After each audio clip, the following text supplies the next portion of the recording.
فَصَلِّ لِرَبِّكَ وَانْحَرْ۔ قربانی دین اسلام کی ایک اہم ترین عبادت ہے، اور لاکھوں کروڑوں مسلمان اس فریضے کو انجام دیتے ہیں۔ اور یہ اللہ تعالیٰ کے محبوب خلیل حضرت ابراہیم علیہ نبینا کی اس یاد کہ جب اللہ تعالیٰ نے آپ کو آزمائش میں ڈالا، آپ سے خواب میں حضرت اسماعیل علیہ السلام کی قربانی مانگی، جیسے کہ بندہ نچی نے کل جمعے کے دن یہ عرض کیا تھا کہ وہ کون سی آزمائش تھی جس سے حضرت ابراہیم علیہ السلام کو نہ آزمایا گیا۔ کہیں آپ کو مال سے آزمایا جا رہا ہے، کہیں آپ کو آپ کی جان سے آزمایا جا رہا ہے۔ بندے کو اپنا مال بہت پسند ہوتا ہے، اس مال سے زیادہ اس کو کوئی چیز اچھی نہیں لگتی۔ اگر مال سے زیادہ کوئی اس کو چیز اچھی لگتی ہے تو وہ پھر اس کی اپنی جان ہوتی ہے، جان سے زیادہ اس کو کوئی عزیز نہیں ہوتی چیز۔ لیکن اللہ تبارک و تعالیٰ نے حضرت ابراہیم علیہ نبینا کو آپ کی جان سے آزمایا، اور اگر کسی شخص کو اپنی جان سے بھی زیادہ کوئی چیز پسند ہوتی ہے تو وہ پھر اس کی اولاد ہوتی ہے۔ اللہ تبارک و تعالیٰ نے آپ کی اولاد حضرت اسماعیل علیہ نبینا، جب آپ ان کے ساتھ چلنے کی عمر کو پہنچے تو اللہ نے حکم الہی دے دیا کہ ان کی قربانی پیش کرو۔ تو خیر وہ بندہ نچیز نے کل سارا واقعہ بندہ نچیز نے عرض کیا۔ تو قربانی کی جو اہمیت ہے وہ اس بات سے بھی واضح ہو جاتی ہے کہ نبی پاک صلی اللہ علیہ وآلہ وسلم نے اس پر مداومت فرمائی ہے۔ حضرت ترمذی شریف کے اندر ہے، حضرت عبداللہ بن عمر رضی اللہ تعالیٰ عنہ سے روایت ہے کہ رسول اللہ صلی اللہ علیہ وآلہ وسلم نے مدینہ منورہ میں 10 سال قیام فرمایا۔ آپ نے شہر مدینہ کے اندر 10 سال آپ نے قیام فرمایا، اور آپ قربانی کیا کرتے تھے۔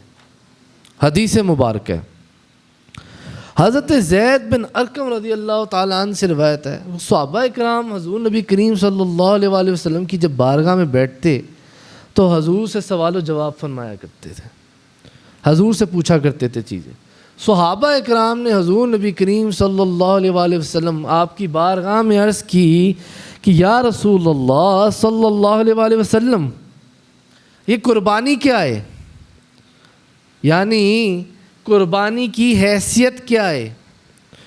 تو حضور صلی اللہ علیہ وآلہ وسلم آپ نے فرمایا تمہارے باپ ابراہیم علیہ نبینا کی سنت اور طریقہ ہے۔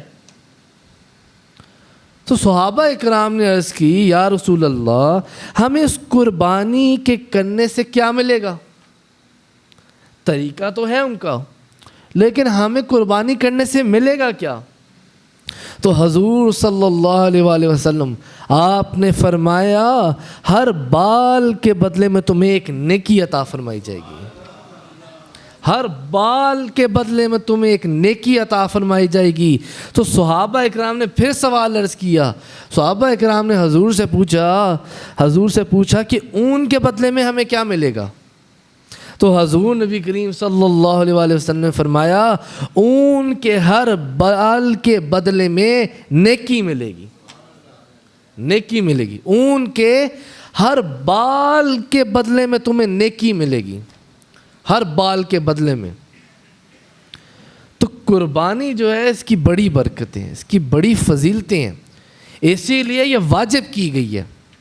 حضور نے پسند فرمائی ہے کہ قربانی کرو، اپنے اہل و عیال میں قربانی کرو، اگر تمہیں اللہ نے اس کی استطاعت دی ہے تو قربانی کرو۔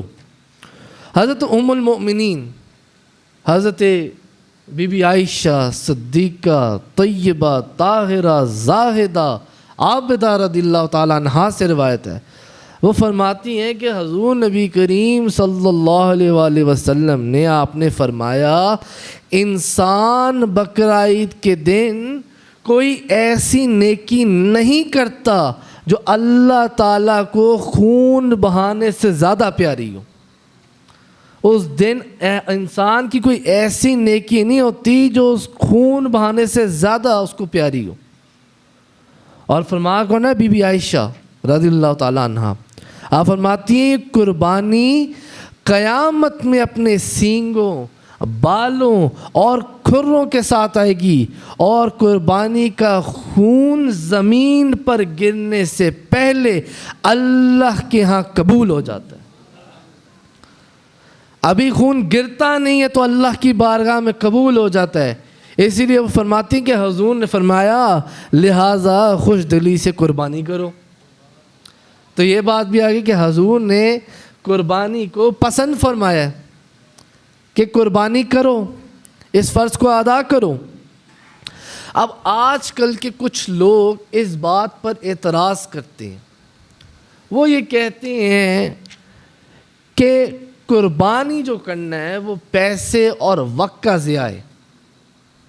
وہ کہتے ہیں کہ جی آپ وقت بھی آپ کا ضائع ہوگا، پیسے بھی ضائع ہوں گے، وہی جو آپ نے قربانی کرنی ہے آپ ویسے ہی غریبوں میں تقسیم کر دیں، پیسے دے دیں. تو یہ بات شرعاً قبول نہیں، کیونکہ آپ دیکھیں کہ حضور نبی کریم صلی اللہ علیہ وآلہ وسلم کی طرف سے قربانی کا کرنا اتنا زیادہ تاکید کیا گیا ہے کہ خود حضور نبی کریم صلی اللہ علیہ وآلہ وسلم آپ کے قول اور عمل سے یہ بات ثابت ہے کہ قربانی کرنا اللہ تبارک و تعالیٰ کی رضا اور خوشنودی کا باعث ہے. تو وہ لوگ جو یہ بات کہتے ہیں کہ جی وقت کا ضیاع ہے یا پیسے کا ضیاع ہے، آپ ویسے غریبوں میں پیسے دے دیں، گوشت تقسیم کر دیں، قربانی کیوں کرنی؟ نہیں، حضور نبی کریم صلی اللہ علیہ وآلہ وسلم آپ نے اس عمل کو پسند فرمایا ہے کہ قربانی کرو، اور اس کی بیشتر احادیث ہیں. اور کیوں؟ کیونکہ یہ وہ فقط یاد ہے جو حضرت ابراہیم علیہ نبینا کی ہے. جب آپ کو اللہ نے خواب میں حکم فرمایا، آپ نے حضرت اسماعیل علیہ السلام کو قربانی کے لیے لے گئے. آپ کو جب حکم ہوا اور اللہ کو آپ نے نبی کی یہ یاد اتنی پیاری لگی، یہ ادا اتنی پیاری لگی کہ اللہ تعالیٰ نے قیامت تک قربانی واجب کر دی. فقط اپنے نبی کی ادا کے پیچھے اللہ تعالیٰ نے قربانی واجب کر دی ہے. تو قربانی کرنا ہم پر واجب ہے، ہمیں چاہیے کہ ہم قربانی کریں. بی بی عائشہ صدیقہ طیبہ طاہرہ زاہدہ عابدہ رضی اللہ تعالیٰ عنہا ہی سے روایت ہے، مسلم شریف کی حدیث مبارک ہے. آپ فرماتے ہیں حضور نبی کریم صلی اللہ علیہ وآلہ وسلم آپ نے ایک سینگوں والا مینڈے کا حکم دیا. آپ نے حکم دیا کہ ایک سینگوں والا مینڈا لایا جائے. آپ نے فرمایا جو سیاہی میں چلتا ہو، سیاہی میں بیٹھتا ہو اور سیاہی میں دیکھتا ہو، یعنی اس کے پاؤں، اس کا پیٹ، اس کی آنکھیں جو ہیں وہ سیاہ رنگ کی ہوں. پھر آپ نے ایک ایسا مینڈا قربانی کے لیے جب آپ کے پاس لایا گیا تو آپ نے حضرت عائشہ رضی اللہ تعالیٰ عنہا آپ سے فرمایا کہ چھری لاؤ. آپ نے پھر چھری منگوائی. پھر آپ نے فرمایا کہ اس چھری کو تیز کر لے. آپ نے پھر وہ چھری تیز کروائی. پھر حضور نبی کریم صلی اللہ علیہ وآلہ وسلم آپ نے چھری لی، اس مینڈے کو پکڑا، اس کو لٹایا اور اس کو ذبح فرمایا، اور آپ نے فرمایا بسم اللہ. آپ نے فرمایا بسم اللہ، اے اللہ محمد صلی اللہ علیہ وآلہ وسلم، محمد کی طرف سے اور محمد کی آل کی طرف سے اور محمد کی امت کی طرف سے اس کو قبول کر. حضور نے آپ نے جب قربانی کی آپ نے قربانی کرتے ہوئے کیا فرمایا؟ آپ نے فرمایا کہ اس کو میری طرف سے، اے اللہ اس کو محمد کی طرف سے، اس کو محمد کی آل کی طرف سے اور محمد کی امت کی طرف سے قبول کر. مسلم شریف کی حدیث مبارکہ. تو یہ تو وہ برکتوں والا عمل ہے جس کو حضور نے خود پسند فرمایا. تو جہاں حضور خود قربانی کیا کرتے تھے وہاں ایسے صحابہ کرام بھی تھے جو حضور کے نام کی قربانی بھی کیا کرتے تھے. بندہ نہ چیز آپ سے عرض کرتا ہے, ترمذی شریف کی حدیث مبارکہ ہے, راوی ہیں حضرت حنش, روایت کرتے ہیں, فرماتے ہیں کہ حضرت علی کرم اللہ تعالی وجہ الکریم رضی اللہ تعالی عنہ آپ 2 مینڈوں کی قربانی فرمایا کرتے تھے. 2 مینڈوں کی, ایک نبی کریم صلی اللہ علیہ وآلہ وسلم کی طرف سے اور دوسرا اپنی طرف سے. تو جب آپ سے ان سے بارے میں پوچھا گیا تو انہوں نے یہ بتایا کہ مجھے اس کا حکم نبی کریم صلی اللہ علیہ وآلہ وسلم نے دیا ہے, لہٰذا میں اس کو کبھی نہیں چھوڑوں گا.